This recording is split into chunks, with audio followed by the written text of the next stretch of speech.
If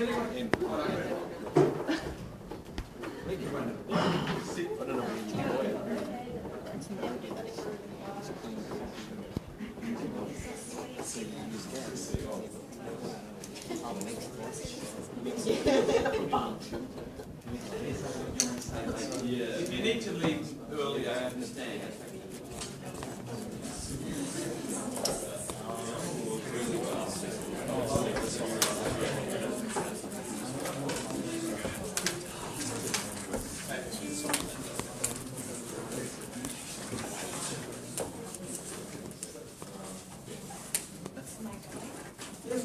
Okay, hi everyone, I'm Crystal, this is Carmen, Beck, Varun and Tom, and we're Group C. We did beta-galactosidase from E. coli. We had a different sort of approach with ours because our enzyme kind of died halfway through, so we ended up joining with Group H, so a lot of the results are actually theirs. And we've got our chromatogram here, and you've already seen it before, but our peak is this teeny little thing like that. Okay. So in week 1, what we did our reagent preparation, and this is where everything sort of went wrong. We calculated for beta-mercaptoethanol, we kind of added a little bit too much. We miscalculated it because we had to do a conversion from a 1.1 density instead of just a standard 1 density, and that's where we kind of stuffed up. However, we didn't add it until week 5, and that's when we deactivated our enzyme. Can I ask, did 2 people independently do the calculation? No. No, because Tom did it, and I was Does everyone see why now? No, I didn't mean it that way. I don't know how to calculate these sort of things, and I was like, yeah, that seems logical. You're the biochemistry person, I'm cool with this. So yeah, don't trust my calculations either. Okay.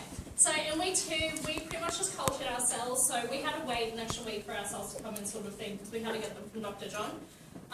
What we were meant to do is we were going to culture them on the shaker incubator and all that sort of stuff. However, we had an issue there because the first 30 minutes was, well, it just made it slower essentially. It was incubated at room temperature instead of at 37 degrees, so it was slightly slower processing, but that was pretty much it.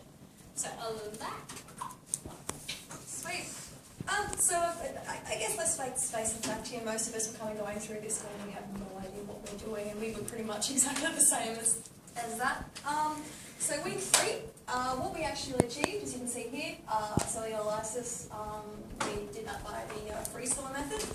Now, the preparation of our buffers and our tubing was also done, but during this week, as was actually stated earlier, we did a little collaboration with Group H.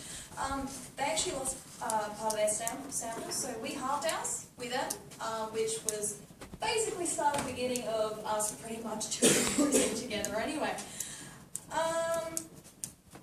Some other issues that we actually had was that the protease inhibitors weren't actually added immediately, so the effect of this, so samples were frozen, so our effect wasn't actually noted at this point in time. Week 4. Can you go back? What was the effect? What did you mean by effect on week 3? The samples were frozen and the effect was not noted? that was with the protease inhibitors, because what we did is after we lysed our cells, we didn't actually add the protease inhibitors until the following week, once they thawed out again. So we didn't actually note, like, we noted down that we didn't add the protease inhibitors, but we didn't really note their effect because we still had active enzyme towards the end, as you'll see. Didn't know the effect. The effect of it, we didn't note whether, like, it actually degraded our protein, etc. I think no one knows that. We're assuming it from the job.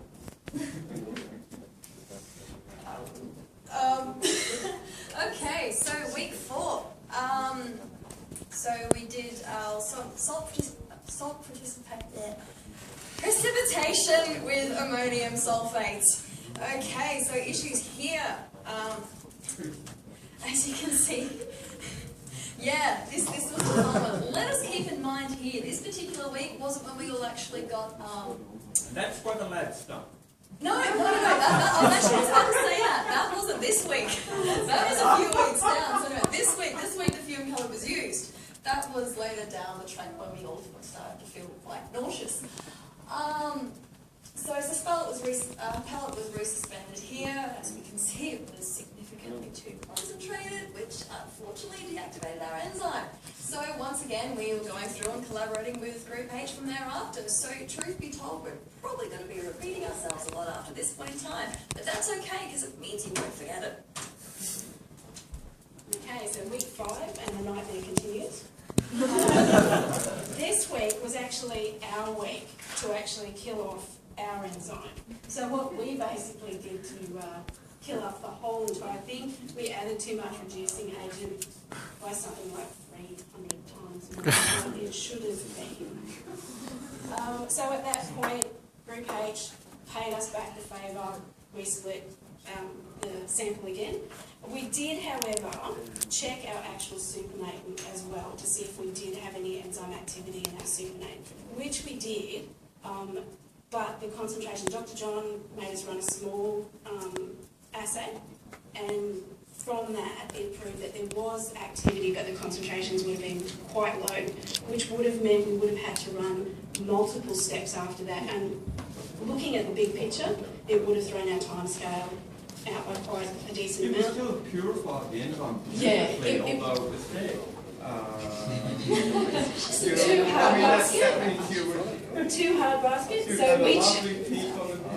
we we chose to go with Group H, and then from this point on, we basically collaborated as a super group.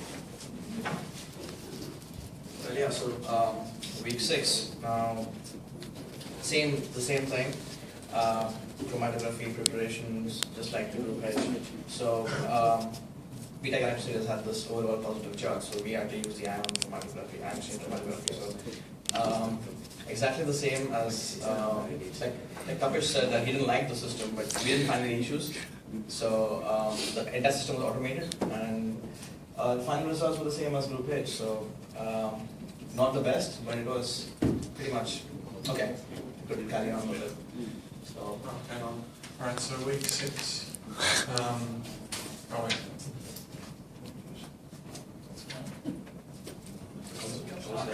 Oh, alright, yeah, so week 7, unexchanged chromatography. So you'll see here we've got noted down that we have modification to the methods. Now that's because we joined up groups with Group H. So the only real change though, when it says there was a modification, it's not in the actual procedure as such, it's more in the elution buffer. So instead of using sodium chloride, we use potassium chloride, just small things like that, so it doesn't matter. We just changed the collection fractions to a smaller size, so we changed them down to 2 mils from 4 mils. And yeah, so in fractions 21 to 26 there, and you can see those fractions up on the screen. It's a series of like enzyme assays from each fraction. So starting at 17, that's the 17th fraction to come off the column, and it goes up to 26. And you can see that in those 6 fractions we have enzyme activity. So those were the ones that we decided to use in the gel, which is the next step. So this is week 8. So the first thing you'll notice is that with these 2 gels, we didn't load the same amount of sample into each gel. So originally we were told to do that, but we didn't because we only concentrated down enough for 1 sample, like 1 gel. We've got to do enough for 2 gels. But it actually worked out quite well because the one on the left, so that's the painter one, that was the one we actually prepared for. That was the one we tried to concentrate down to get to a good concentration, so it would actually show up in the gel. And then, yeah, on the day we realised we hadn't made up enough for 2, so we just loaded some 20 microliters of just the fractions themselves to straight to the gel for 10 microliters of loading time. Actually, we couldn't fit 30 microliters, so I think of that we loaded 15 microliters. It's a bit less, but just to explain this here, so... Does anyone calculate how many micrograms they put in those? Yeah, so in this one over here, I think it was in fractions, so that's the supernatant. That's the resuspended pellet after ammonium sulfate precipitation. In here we have our first fraction, or we combined 2 fractions actually, so it's there. It was 9.8 micrograms per 100 microliters. So we tried to get it so it was 5 micrograms in the well, because I read the instructions wrong. It's meant to be 15 micrograms we went to aim for. Per band. Per band. Yeah, per band. You want to get 3 to 5 micrograms. Yeah, so we added too little. Expecting to see only 1 band, that's enough. So I'll use this gel. So this is the one where we just use the 20 microliters straight from the fractions. So here obviously we have the molecular weight marker. So this is the supernatant. So this is after we've done the cell lysis, we've lysed it, we've spun it out. Floating around here. Yeah, so that's the supinate. So in this fraction here, we then took that supinate, did an ammonium sulfate precipitation, and spun it down, and we resuspended the pellet. So we kept the pellet, and then we put the pellet to this lag here, and we ran that. So, that's not the pellet, that is the pellet, sorry, that's the pellet. And then this is after the column, so these are the fractions after the column. You can see we've concentrated the beta-glycosidase down. So first of all, the molecular weight of beta-glycosidase is about 450 kilodaltons. This band here, this is actually at 120 kilodaltons. Sorry, I haven't put the numbering down on markers, but the reason for this is that beta-glycosidase is a tetrameric protein, so it's got 4 polypeptide chains. So that means when you denature it with SDS and heat it up, it breaks down to its 4 cell units. So instead of seeing one band at 450 kilodaltons, you see one band at 120 kilodaltons, which represents those polypeptide chains that make up the protein. So that's it from the gel. That's a nice way, can I just give you an example, where you're taking the audience through the data and pointed out the main thing that you need to do when you write up the paper. And so here's the results, there's the figure, there are lots of bands, you know. You're telling a story more than anything, the paper has to tell the story. And the final thing I'd like to do with the SDS gel analysis is just do a comparison to the literature picture. So the picture down the bottom is pretty much, it's essentially the same method we used. So down here, this is the crude extract, which is the same as our supinate. It's the same method used to obtain that. Likewise, ammonium sulfate precipitation, same method used to obtain that. And you can see it's roughly the same results. You know, we have a few bands up here, and then down here you see 2 bands. Two slight bands in it. So it went pretty much roughly according to the actual method we used. So I think that's it from the SDS gel analysis. Okay, that's the Bradford assay on the left there. We got quantitative results from that, we just haven't put them up there, but that's just a nice little picture showing the different dilutions we made. We did everything in triplicate as well. On the right, there's a kinetic activity, and we've already heard the story. The reaction happened, the machine didn't record it down. The actual values of the absorbance.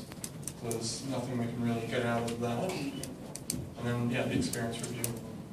Okay, so we've said that we combined with group H, which did have its own, I don't want to say difficulties, but obstacles. What are you trying to say there?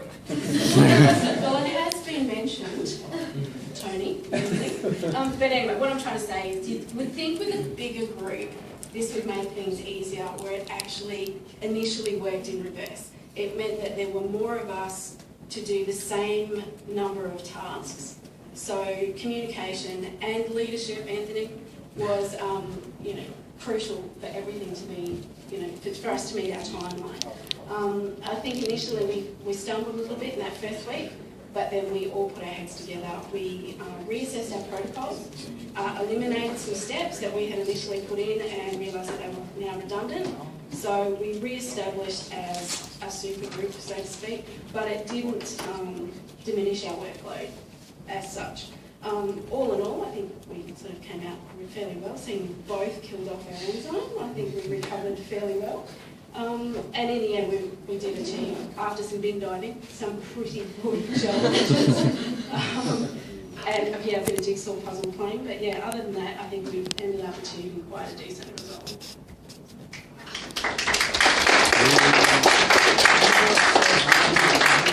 Can I make a comment that I was really, really overjoyed during the semester to see this link up between groups.